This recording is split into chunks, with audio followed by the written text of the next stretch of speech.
అండి, welcome back to అమ్మ ఇంటి వంట. ఈరోజు లంచ్ బాక్స్ రెసిపీ చూపించబోతున్నానండి. ఇది చాలా క్విక్గా ఈజీగా చేసుకోవచ్చు.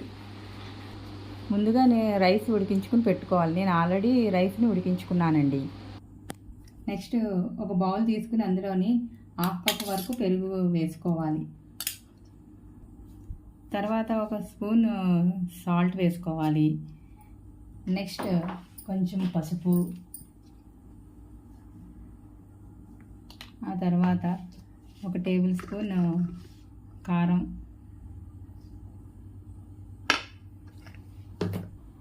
తర్వాత కొంచెం గరం మసాలా, ఆ తర్వాత కొంచెం పెప్పర్ పౌడర్ వేసుకొని బాగా కలుపుకోవాలి.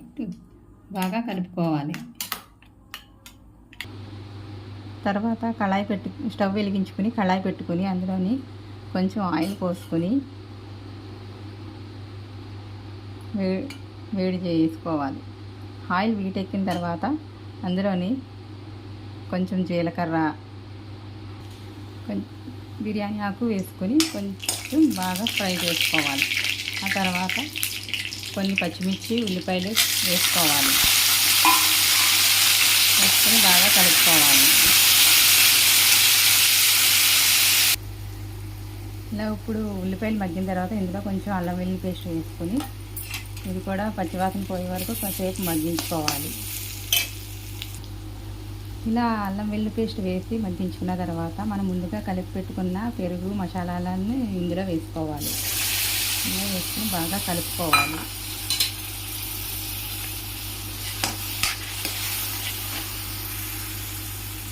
ఇలా మరుగుతున్న సమయంలో మనం ముందుగా ఉడికించుకున్న అన్నాన్ని ఇందులో వేసుకొని బాగా కలుపుకోవాలి. అంతేనండి. ఈ రైస్ రెసిపీ మీకు నచ్చినట్లయితే లైక్ చేసి, షేర్ చేసి, సబ్స్క్రైబ్ చేయండి. ఇది ఒకసారి మీరు ట్రై చేసి నాకు కామెంట్ బాక్స్లో పెట్టండి.